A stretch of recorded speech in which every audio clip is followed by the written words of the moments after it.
Tema kita berkaitan dengan belajar dari Bismillahirrahmanirrahim atau basmalah. Ayat ini penting dan terulang 114 kali di dalam mushaf Al-Quran kita. Saking pentingnya ketika kita sholat diawali dengan bismillah, baik secara jahar ataupun secara sir. Bahkan Rasulullah sallallahu alaihi wasallam bersabda, kullu dzibalin, kullu amrin dzibalin, setiap perkara yang penting ketika tidak diucapkan di dalamnya diawali dengan bismillahirrahmanirrahim, amalan itu sia-sia atau berkahnya kurang. Jamaah rahimakumullah, apatah lagi bulan ini kata anak muda adalah bulan cinta.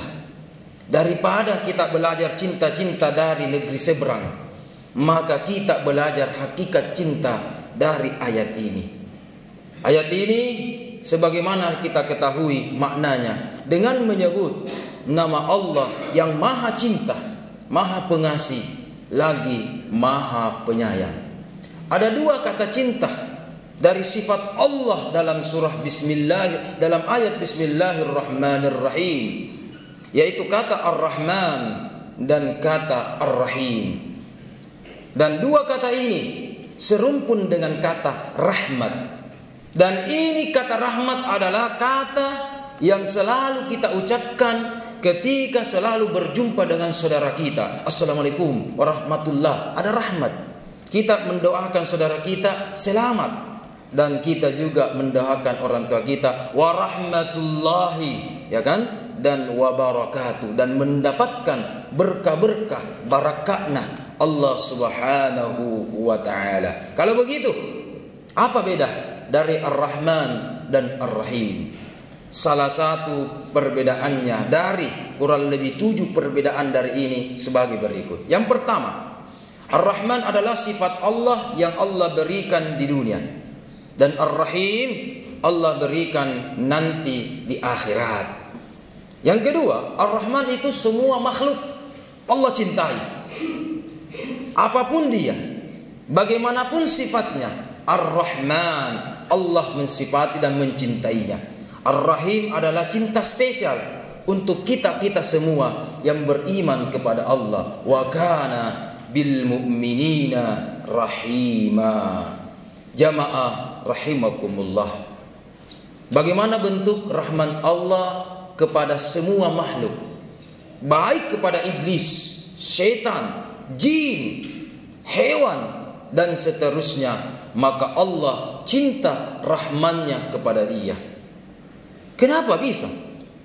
Karena mereka semua adalah ciptaan Allah. Ketika Allah ciptakan ia, masa tidak disuplai dengan cinta-cintanya? Dan salah satu bentuk cinta Allah kepada semua makhluk, yang taat, yang durhaka, yang mendengar atau yang tidak mendengar, yang sholat bahkan tidak mau sholat kepada Allah, cintanya itu tidak akan berubah. Dan wujudnya itu ada beberapa hal. Yang pertama, Allah memberikan cinta rahmannya dalam bentuk dalle atau rezeki yang tidak pandang bulu. Apa artinya?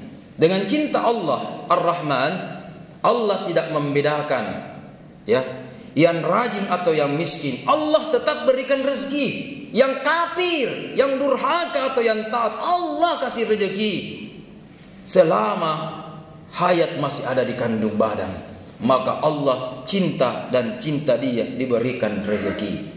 Jamaah rahimakumullah, berbicara tentang rezeki, kami teringat di dalam surah Ibrahim juz 13 dan surah Al-Baqarah akhir juz pertama. Di situ menceritakan bagaimana doa-doa dari Nabi Ibrahim alaihissalam. Rabbi ja'al hadzal balada, atau dalam ayat yang lain hadza balada aminan. Ya Allah, ada 3 doa dari Nabi Ibrahim alaihissalam. Sebelum kita jelaskan doa Nabi Ibrahim dalam hubungan tema ini, perlu kita ketahui bahwa doa seorang nabi secara umum pasti diterima Allah, insya Allah. Maka ketika Nabi Ibrahim berdoa, doa-doanya dikabulkan. Yang pertama, ya Allah, jadikanlah kota ini kota Mekah. Ada yang menafsirkan juga termasuk Madinah, yaitu kota yang aman, aman. Saking amannya kota Mekah, jamaah, di akhir zaman, semoga kita tidak dapat, di akhir zaman, sehebat-hebatnya, sejago-jagonya Dajjal, laknatullahi alaihi Dajjal, maka dia tidak bisa menembus benteng spiritual dari Mekah dan Madinah. Makanya kalau sudah datang Dajjal, pesan kepada cucu kita, cepat pergi umroh ke Mekah supaya aman. Di Makassar, apalagi di sini, itu gampang sekali disentuh oleh Dajjal. Nauzubillahi min dzalik. Saking amannya, maka dikabulkan oleh Allah Subhanahu wa taala. Ini doanya Nabi Ibrahim alaihissalam. Kemudian, warzuq ahlahu minas samarati. Ya Allah, berikanlah rezeki buah-buahan kepada Mekah. Ya, ini doa yang sangat rasional. Ini pengajaran bagi kita. Dalam berdoa jangan ambarata. Ketika kita berdoa harus rasional dan harus terarah. Nabi Ibrahim tidak minta, ya Allah, tumbuhkanlah di Mekah ini banyak pohon-pohonan dan tumbuh-tumbuhan. Tidak. Ibrahim paham kondisinya bagaimana. Tanahnya panas, di atas panas. Bahkan beda dengan Makassar. Makassar enak, Sulawesi enak, angin mamiri, angin sepoi-sepoi. Di sana bahkan anginnya, Masya Allah, anginnya bahkan mengandung hawa panas. Kalau begitu, apa doanya Nabi Ibrahim dalam surah Al-Baqarah ini? Ya Allah, berikanlah penduduk Mekah, dan ini terkabul sampai sekarang, melimpah dari aspek buah-buahan. Di Indonesia kita lihat buah pisang, ada pohon pisang. Kita lihat buah stroberi, ada. Di Malang, di mana, di Batu, ada pohon stroberi. Tetapi di Mekah kita bisa melihat buah pisang, tidak pernah melihat batang pohonnya. Kita bisa memakan anggur, stroberi, dan banyak buah-buahan di sana. Bahkan mangga, tidak pernah kita lihat pohon mangga.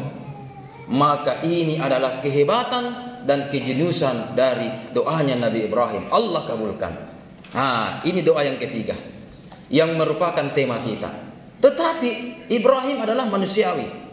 Ketika ia berdoa, ia katakan, rezeki ini semua, ya Allah, man amana minhum. Orang-orang yang percaya, orang Islam saja yang Engkau berikan. Orang-orang yang taat saja, ya Allah, Engkau berikan rezeki. Dan seterusnya. Apa kata Allah? Langsung dibalas. Bukan ditolak, tetapi diluruskan. Apa kata Allah? Qala, Allah berfirman, Qala wa man kafar.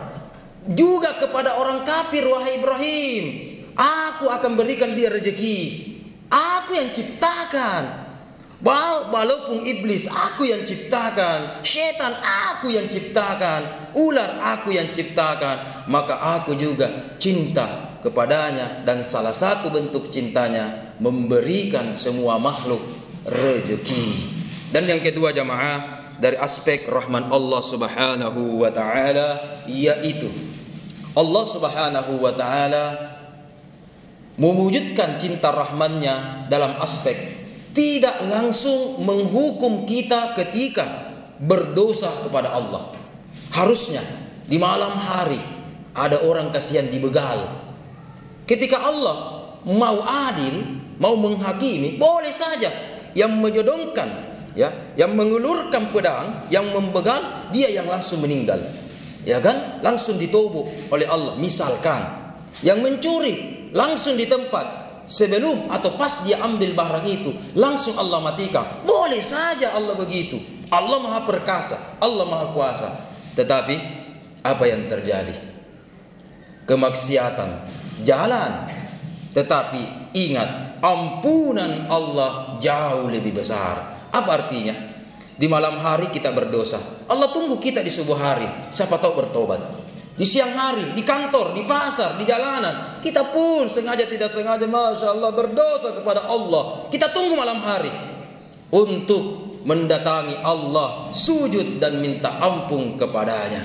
Maka rahman dan cintanya Allah kepada kita semua, Masya Allah, itu sangat luar biasa besarnya. Golabat, mengalahkan amarahku, itu adalah cintaku. Masya Allah, itu ada hadisnya. Dikatakan bahwa boleh saja Allah azab kita, boleh saja kita marah kepada kita, tetapi golabat rahmati, rahmatku itu mengalahkan azabku semua, mengalahkan amarahku semua. Begitu sopan, santun dan bijaksananya Allah kepada kita.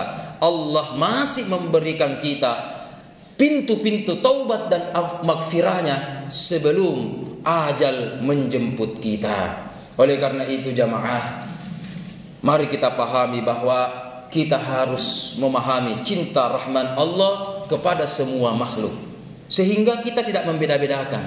Betul, ada saudara kita atau tetangga kita sesama bangsa Indonesia atau bahkan di luar negeri, betul dia bukan agama Islam, tetapi bukan berarti kita memusuhinya atau membencinya. Sebagaimana sifat Allah cinta rahmannya, mohon maaf, walaupun dia orang Cina, orang Kristen, orang Amerika, tetapi dia baik kepada kita dan seterusnya, oke, maka tidak ada salahnya juga kita berbuat baik dan berdamai dengan mereka. Jamaah rahimakumullah, sebagai kesimpulan dari khutbah Jumat yang insyaallah penuh berkah ini, yang pertama, marilah mengawali segala aktivitas kita dengan Bismillahirrahmanirrahim. Saya teringat karena kami juga sebagai seorang guru pesantren biasa ketemu dengan guru madrasah di hari seberang, pernah menceritakan saking pentingnya Bismillah, yaitu ketika ada seorang bapak di sebuah madrasah dipanggil anak bungsunya.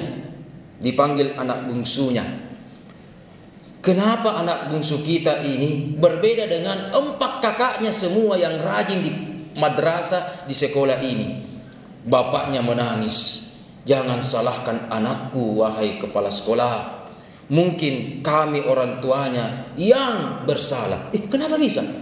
Alhamdulillah, keempat kakaknya itu adalah produk Bismillahirrahmanirrahim. Sementara anak bungsunya ini mungkin dikira sudah tua dan kepala 4 dan seterusnya, maka dia ketika itu tak lupa mengingat Allah, maka hasilnya dari produksinya tersebut tidak diawali juga dengan Bismillah. Apa artinya? Hal yang kecil dan sampai hal yang besar itu, mari kita semua dibingkai dengan Bismillah, karena inti dari Bismillah adalah cinta rahmat Allah kepada kita semua. Terima kasih.